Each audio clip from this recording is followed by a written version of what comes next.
Right. I have a lamp now, as you can see back there. In attempting to delineate, as it seems I always and often am attempting to delineate, attempting to locate the truth buried beneath the illusion and clear away the illusion so as to live in the truth. Yes, of course, I feel that that is the work. I also feel, and I don't know to what degree this is related to that work, but I feel the over-analysis of myself, of my being, of my vessel, the psyche, and the behaviors and the way the mind works. See, I use the word over-analysis because I do believe that analysis is helpful and can be fun. It can be, I mean, of course, I feel that that's why I engage in it, because to me it is fun. I don't know if I was always that way, but especially after grad school, I felt, and during and after grad school, everything was analysis and the fun of analysis. You know, what exists within anything? What does anything suggest, and how does what it suggests change based on context? And who and what are things intended for, and how do they reach me at different eras, during different eras, at different parts of my life? You know, it's also theoretical, it's all so abstract, and that I know I've always lent myself in that way, like enjoyed that, like, you know, philosophy, these, it makes sense. This is what the great thinkers, this is what the great artists, this is where they live, this is what they do. They're in the world of ideas, and they are playing higher level games, if you could call it that. And they are what bring new into the world. And to a degree, we're all bringing new. We're all accessing that place on some level, but then there are just those who seem to live in the clouds. And if you don't know that that's what you're doing, it's easy to go crazy or to feel like there's something wrong with you because you're not, you don't operate like the rest of the world. I think that leads itself, that's another conversation. I don't know that I want to take it there. I don't know. It's ultimately what I am saying is I don't know. And I'm attempting to, without knowing, get the self to a place of knowing. Not by learning anything, not by learning the content of the knowing. Do you know what I'm saying? But rather by jumping states and by taking the self from a state of confusion to a state of clarity. So then I understand, once I take myself to the state of clarity, then the area, whatever I'm looking at, the content will be clear. Does that make sense? I think the physical approach is to, scientific method, take the content and isolate the variables and run tests and run hypotheses. And it's not that I haven't done that as well. It's just I'm understanding there is a realer way, a quicker way, and that is by jumping states. And that takes you, it requires a higher perspective, a ability to go above your own mind.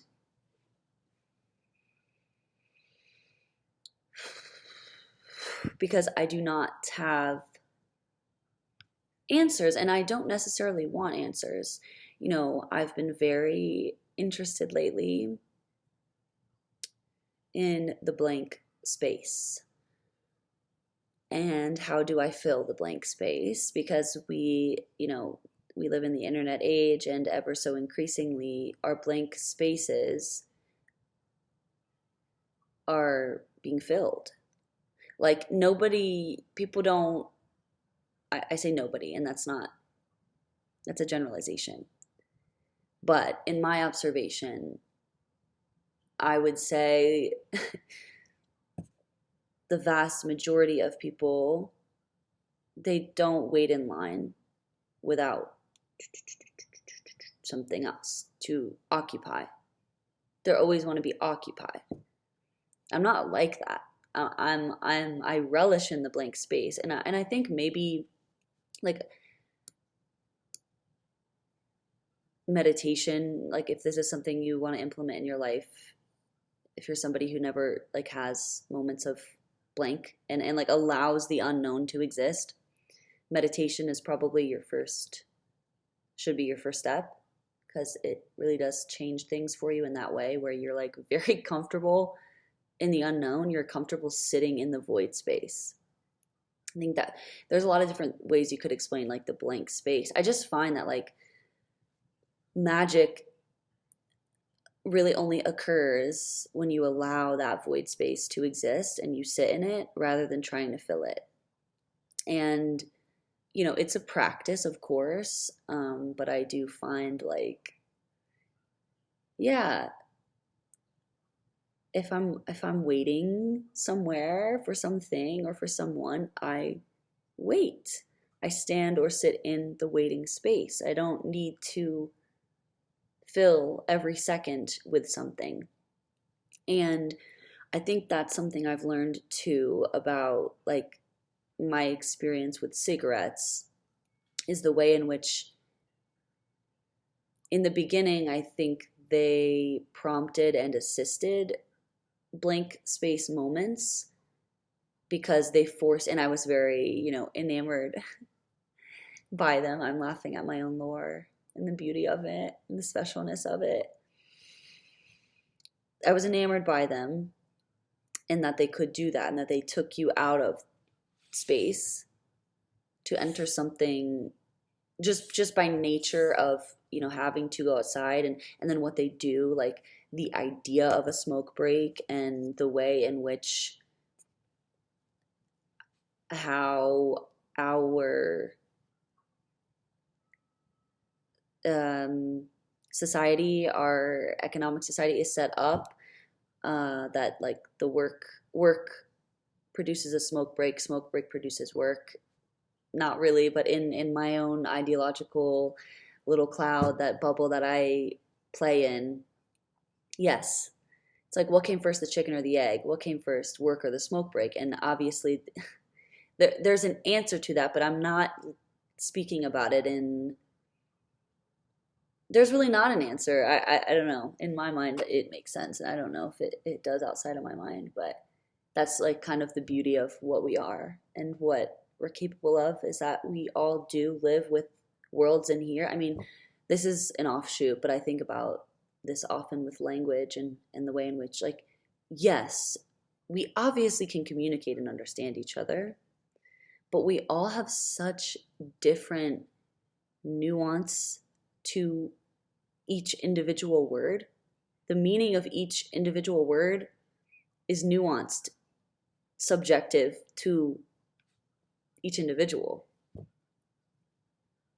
And of course, yes, like, this is not to say like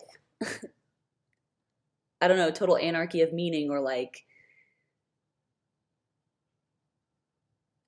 I don't know quite the right word I'm looking for. This is not to say that like nothing exists, but nothing exists. Of course, each word has like a realm, like a broad realm of meaning that that word fits in, and like what it connects to. Like there is, of course, an interconnected web of meaning, and certain words are linked to other words, meanings are linked to other meanings. But what I'm saying is, of course, like in one individual, this word might have a meaning linked to something else, or it lights up this other realm that somebody else has never touched, and so in their mind they don't have this subset of meaning. And so you can say that word, or you can use that word, or you can put it in context with all of these other words. Of course, as a writer, this is where I go. You can put it in context, you can do new things with it, and of course that is the beauty of it, because you're opening up meaning for people, you're allowing them to make more connections. But ultimately, I don't know that I could ever produce, for example, let's say a poem that like somebody else, I don't know, it's a feeling thing. I have read poems to people, usually in more intimate settings, and I know by feeling, I know by how it feels to read it, whether or not somebody can exist in the same mental imaginative realm that I'm creating or not. Now, that doesn't mean, there are many different access points. Now I'm really getting into poetry. There are many different access points. So what I mean by that is, like, yes, somebody can hear a poem and like just very much understand it. And that's like probably the best outcome. But people can also like hear a poem and like not, they can understand it on like a lesser level. They can understand parts of it, or they can they can still appreciate its merit without living in the world of it. And I guess by living in the world of it, what I mean is like having a similar subjective meaning map in your mind, or in your vortex, in your that exists for you, that allows you to access the meaning that has been laid out for you. And I guess that is the beauty of meaning and of language, is that, right, like I don't write a poem so that somebody will read it and say, wow, I know exactly, like I get it exactly. It's just, it's not the point of art. The point of art is to challenge and disrupt and open up and activate and light new pathways and cast light on old ones, and renew pathways, renew subsets of meaning, and connect new subsets of meaning, like, of course. But it is fascinating that we do have that kind of intelligence. I mean, and I'm always saying this, that what we are and what all this is, it's so much more intelligent. And see, I'm finding myself, I'm using that a lot lately, and I'm not feeling the resonance in another vessel when I say it's so much more intelligent. It almost, if I were to go into my meaning map, and when I'm using the word intelligent to describe what we are and how our reality works, in like consciousness, the intelligence that is the construction of consciousness, what it is, it feels loosely connected to the way in which we would use the word intelligence in the context of explaining AI. That's like the best way I could explain it right now, of my meaning when I'm using the word intelligent to explain what we are. I don't know. That was like a whole other, I guess that had to come out of me. Doubling back to where we started. And I don't know, I always meander. That's kind of how my meaning works. Anyway.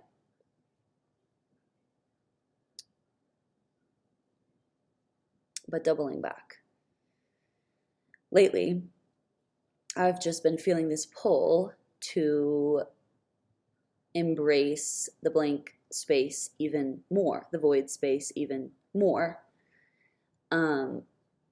Because it's almost, at least for me, from what I've observed in how she operates, when the void space is entered, because it's just so clear to me that like I can sit back and watch the mind go through its different, what to call them, layers clouds. Some of them feel like clouds. Some of them feel like narrow pathways, and some of them just feel like layers. But that's right now the best way I can explain them. And I imagine in time I will come up with a better way, or a more succinct, like a clearer way, a way that actually gets at it.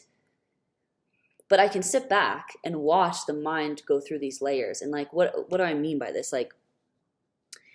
Like there's a layer that it doesn't, this one feels more like almost like a tunnel, but not in a scary encapsulating way, in like a beautiful like trajectory type way, where it's like almost inevitable once you're on this path that it has momentum. It feels like you're moving. It's like giving Rainbow Road a little bit.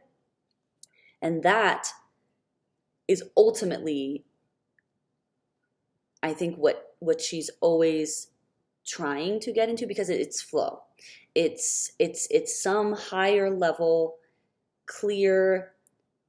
The mind is clear in this layer. On this layer, the mind is clear.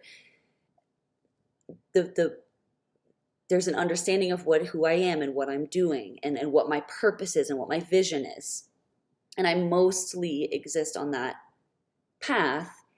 And I think that is ultimately like consciousness expansion. That is ultimately like the path of like actualizing, and the path of an artist.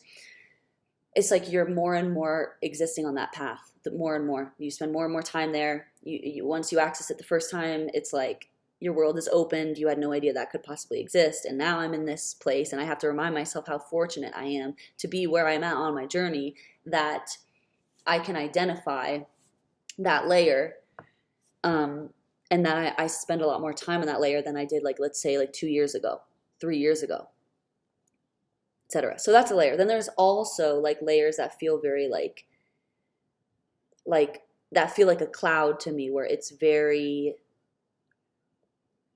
I'm stopping myself before saying things, or I'll say something and then there's an offshoot of like, oh, but I don't know if we want to do this, and oh, but maybe this, and there's like a lot of indecision. It's like this unclear, I guess, if we were to really juxtapose it to the flow based momentum movement of the other state. This state is very unclear. There's more insecure. There's more guilt for me, and I've identified guilt as just, and maybe it's collective. I don't know, but I mean, everything is collective in a way, but I don't know at what scale is it collective, because there's obviously the collective, which is all of us, the collective mind, but then there's so many collectives within the collective, and then there's the individual. So, I mean, layers upon layers, again, like this, what we are is so much more intelligent than we've been led to believe. And I think by intelligent, what I mean is that, yes, there is chaos, but the chaos exists within a system. It's not, the system is not ruled by chaos. Like the system rules the chaos, if that makes sense.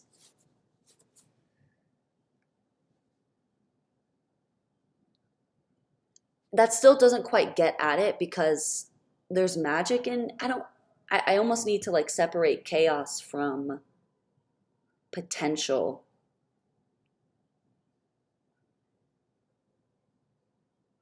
Because there's something within chaos that I think I'm using the word chaos to explain it, but I don't mean chaos. Like, I mean chaos without the emotional fear that we, I think, have attached by way of meaning. Like, we understand chaos as like a more so on the spectrum of positive, negative, which they're both the same thing, but on that spectrum, we're putting it toward like more negative.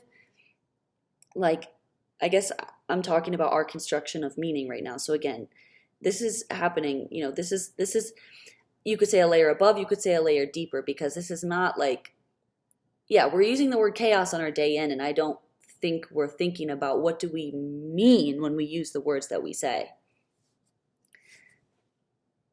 But it matters, because you want to refine your world.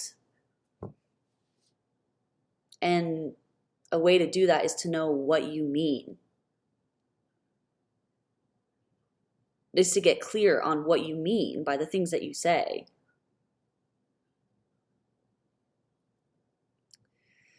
In the beginning was the Word, and the Word was God. Like, our mind and speech, those are our gifts. Those are our tools, you could say.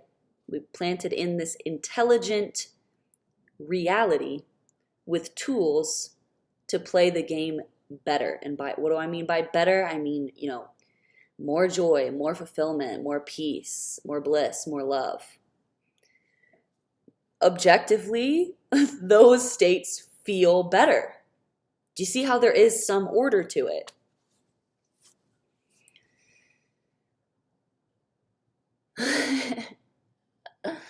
See, I think I do this thing where I just max my mind like this when there's a part of me that's like, I could use a walk or something. I could use some, I could dance. Like my body could use some movement. But I do like just delight in this play of the mind. And I always have, and it's helpful to me to know that now, that that's what I'm doing. When you get clear on these things, it really is helpful because, I mean, clarity, I guess, above all is, at least in this point in time, very important for me to achieve these states of peace, bliss, joy, happiness, fulfillment. Because that's ultimately what the purpose is. Like, of course, there are all of these little goals within and little things I'd like to see happen in my reality and things that already have happened. But really, like, keeping the self focused on these higher, like, it's like, again, like kind of going back to being able to jump states. Like, it's not the material world that you're like dealing with. It's here. And the material world just shifts as a response to whatever state you're in here. So there's really no use in focusing so much on like, okay, like this physical thing isn't working. Like I need to force, or I need to like, okay, like this is a very easy example. Like, okay, I want more money. I need to work more. Or I want, a healthier, like a physique, a different physique. I need to like work really hard and work out and eat healthy and like I need to go get in and like make a plan for my workouts and like make a meal plan. Like, okay, those things are things that will happen naturally if you were to go in and change states. When you deal only with the physical and and I know this because I've learned it by way of like the trial and error and the mistake and whatever. You deal only with the physical and you say like, okay, like to-do lists, like I got to do this, I got to do this. It's like, I don't know. It's not going to happen in a flow-based way. You can get it to happen in a flow-based, in an easy way, in a way that you want, that you naturally wake up and do these activities. And I've seen this happen in my life. It's been happening more often in my life with new areas, new like subsets of life, subsets we could call like these things like health, career, like relationship. I'm seeing changes in those areas of my life because I am changing the state up here and investigating what meaning I'm operating under and like, okay, where do we need to make adjustments? It really is like, it really is just, you think about like the brilliance of what we are and what we can do because we essentially code ourselves. And yeah, we cannot separate the individual from what it exists in. Like we are all connected, of course, and I don't want to say unfortunately, but the challenge to this work is that we've been given meaning from the jump. And this work is about like deciding like what meaning serves you, serves anyone, like what meaning needs to stay and what needs to go and what needs to be reevaluated.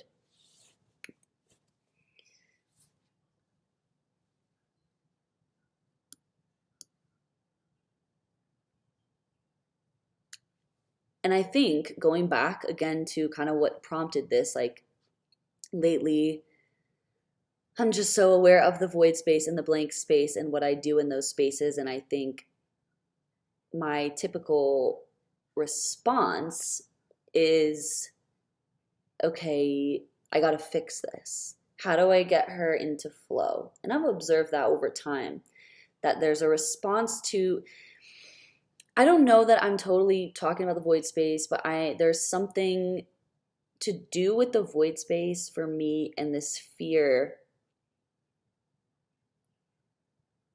of like not doing enough, or like this guilt for not doing enough, or like I don't exactly know what it is about it. Maybe it's just like a natural human fear of the unknown. I don't know, because I'm someone who like is very unafraid, and like I don't know, I'll do whatever needs to be done. I've done a lot of things that are like socially, like people are like, can't believe you did that.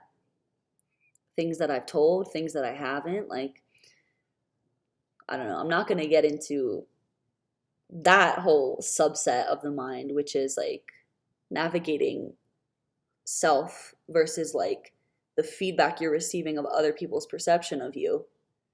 I'm not going to get into that, because I mean that area is developing too, or undeveloping, we could say. Because no, that's for another time.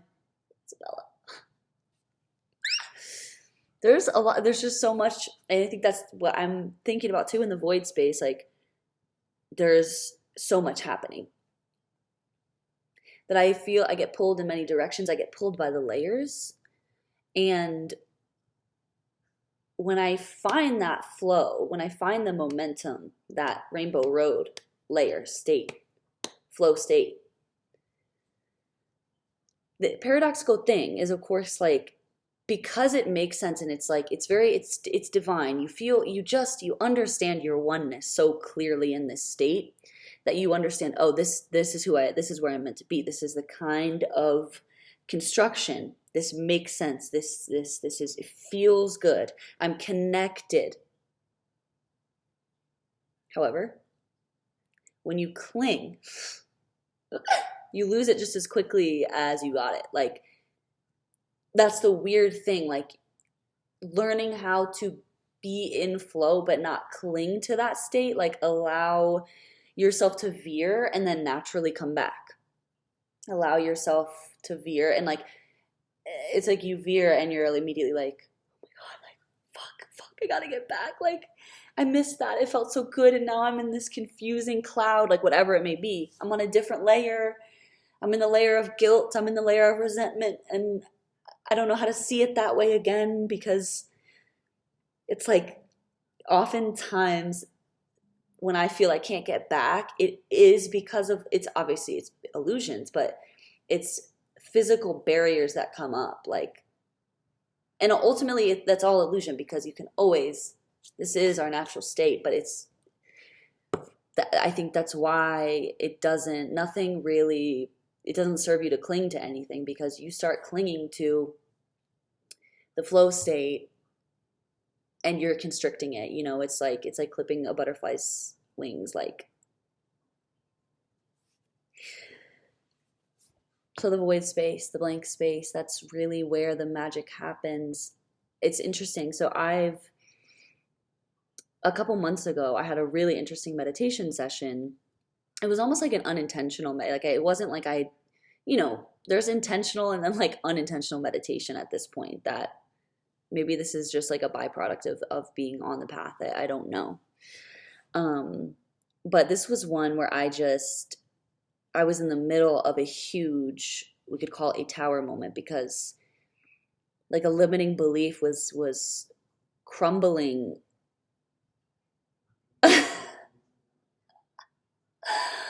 Oh my gosh, I'm like tapping into it right now, because it was a lot, and it was really challenging, and there was nothing I could do. Like I think you also on the path, you get to a point where like you can't distract yourself. Like you can't. Like for so long, I think maybe a year ago, I was so like, oh, I gotta stop distracting myself. Like, I know what I need to be doing, like, quit the distractions. And now it's just like, oh my God, dude, like, the distractions don't work. They don't even work. Like, I'll try to, like, avoid something, like, avoid, like, a tower moment or something that needs looking at within me. And it's like, I'm not allowed. I don't know. I don't know how to explain that, but like, the distractions, like, they don't work. And maybe, I mean, I think that's a good thing because I've given voice and I've given emphasis to the hidden parts of myself that I'm asking to show themselves to me because I want to see them so as to, heal and reorder, whatever. But I was going through this tower moment and I'm laying in bed and I couldn't sleep, obviously. I could not sleep. And I think I was maybe in meditation, just laying in bed for like 2-3 hours, like attempting to just like kind of like, I guess this part of it was intentional. I was like, I don't know, everybody kind of has their meditation tactics and things that they do, but then there's also the level of meditation where you just do nothing and you just watch. And I think I started with a couple tactics because I was overwhelmed and I like whatever, and then it just became like where, okay, I'm just watching and I'm just watching and I'm just watching. And probably maybe 45 minutes of me just, and again, like when you're in, like, these are the best moments to observe, to go into meditation, to watch when you're in like a devastating moment because everything comes up and you're just, I mean, you're hearing it all, you're seeing it all, you're feeling it all. So I'm attempting, to just sit in the emotion, sit in the void space, sit in the unknown, like observe what's coming up. And after, like I said, like after like maybe 45 minutes, there was a certain point at which everything went quiet, maybe for a few minutes, 3 to 5 minutes. And again, I mean, these time ideas could be off because when you're in that place, you're not in the ticking time reality that the physical world lives in. But that's, what it felt like looking back, I guess. And it was quiet for a few minutes. What felt like a few minutes. And then this like nugget of gold, we could call it, came up and just presented. It's like this revelation, like a psychic understanding about myself, something that was, how I understand it now, was like a program that was living in my subconscious that I didn't know, but that was creating a lot of the things in my reality that were significantly stressing me the fuck out.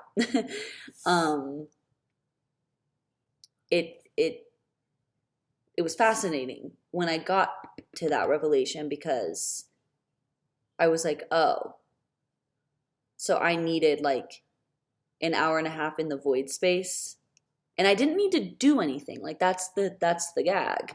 I didn't need to do the yoga and like do all of it. Like I needed to just lay there and let this run out and feel whatever came up, feel in the body, observe the thoughts, and be still and just sit in the void. And then lo and behold, it felt like it arose from deep within, like this kind of, it came to me mostly in words, but also in feeling of like just this revelation that really assisted me in understanding like, oh, that's why things have been happening this way, because I was operating under this belief, this particular belief.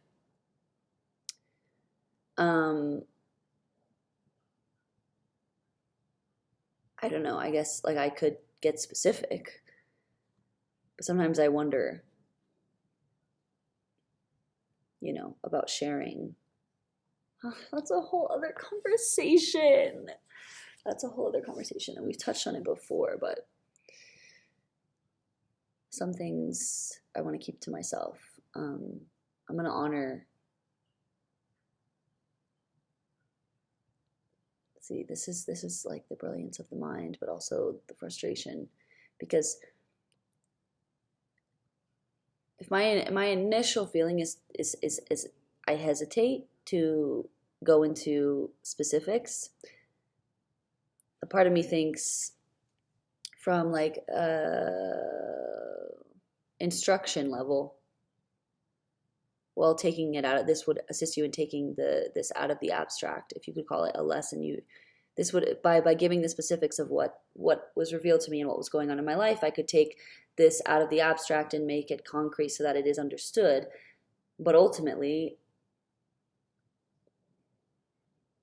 then there's also the part of me though that respects my secrets as an artist and my individuality, and says, but I don't need to give everything away. And I could never possibly give everything away. I think that is, I was talking about this with Abby recently, because, you know, she and I will talk about the internet and what it's like to live in this time period and to put yourself online and to know that that's ultimately going to be a part of your path. Like, you've been given the, like, you've been given the vision, and now you just, yeah. What that's like. And, you know, we were talking recently about the way in which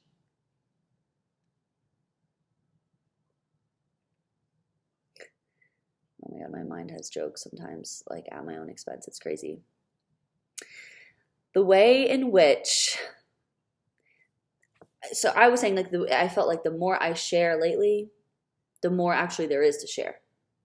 For like 2 years, like, we're talking back in Tallahassee, I was like at war with the internet. Like, I'd have accounts and I'd be posting and then I'd just delete the account.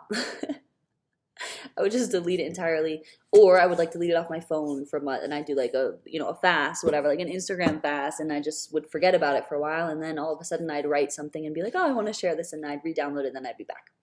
But I was just, and then posting was like this weird anxiety-inducing thing, like. It's just so fascinating looking back now, because now I'm still navigating. Like, I don't feel like I'm out of the woods, but I do feel I can see the light coming through, like some of the trees. Like, I do have some, like, I do feel like, okay, I can just post. It does not fucking matter. But there was this real thing of like, I had so many concerns, like, about like putting myself online, because I just felt like it cheapened myself. Like, I felt like, what am I doing? Reducing myself into like LED, bite size, RGB blue light for somebody else to consume and to swipe past in half a fucking second. Like, what am I, like, does that do me a disservice? You know, like, am I stepping off my throne? Not that you know what I'm saying? And I felt so like, well, but what about secrets? And what about the magic of secret? And like, I love my secrets, like the things that are about me that nobody knows. And I guess I found that, like, no one's really like invested in your secrets in the way you are. At least that's how I feel. And I feel like I'm doing the world a disservice. It's just become very apparent to me, like, I'm not the average I'm not the average person in my, like, given my subjectivities. I'm not who the program would have made me be, I guess. Like, I have many a conversation with many a people from different areas of my life, people I know, people I'm close with, and also strangers. And even if it weren't for their feedback, this is just something that, like, I understand as a part of my path. Like, I do things differently. I see things differently. I'm like constantly trying to navigate, like,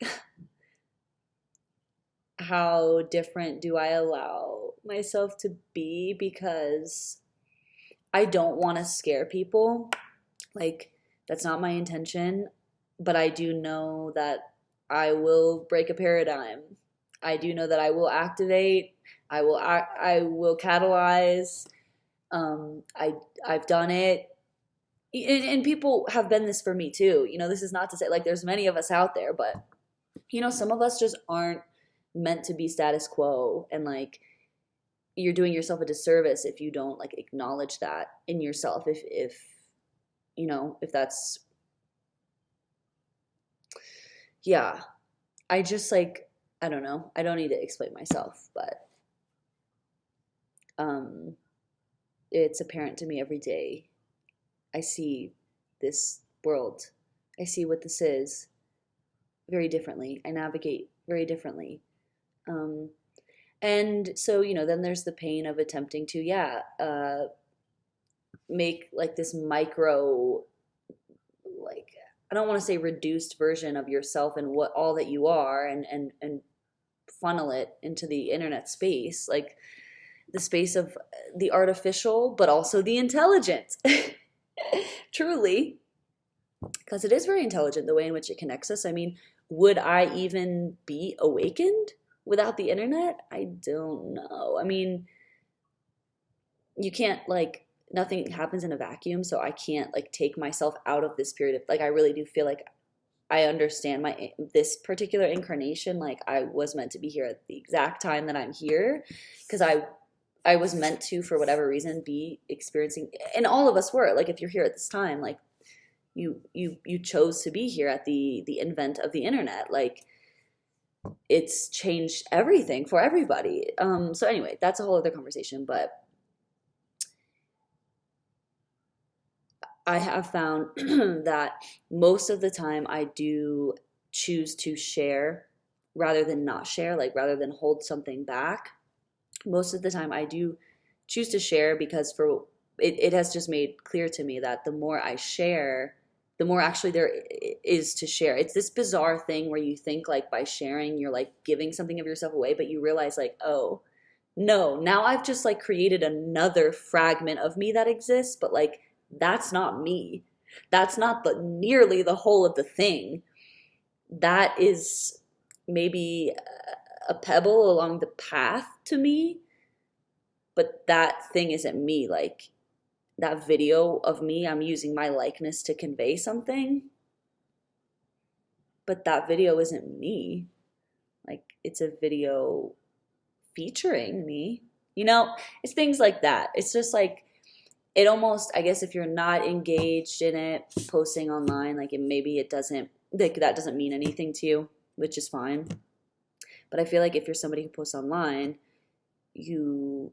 or just like who's seen in any kind of way in which like someone could be observing your stuff, which I guess, yeah, that's the internet.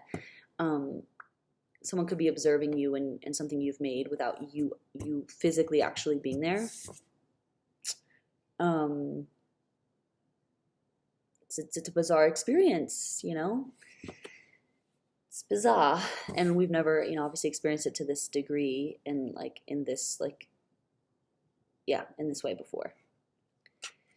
So anyway, the void space. I don't know, man. I always set out with like something to talk about, but I just meander. But that's the beauty of the mind, It's the beauty of the mind.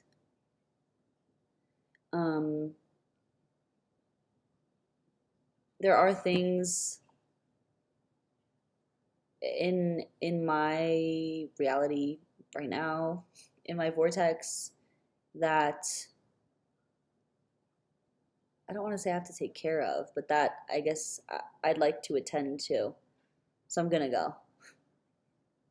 I'm gonna peace off. Peace off, peace out. Mm,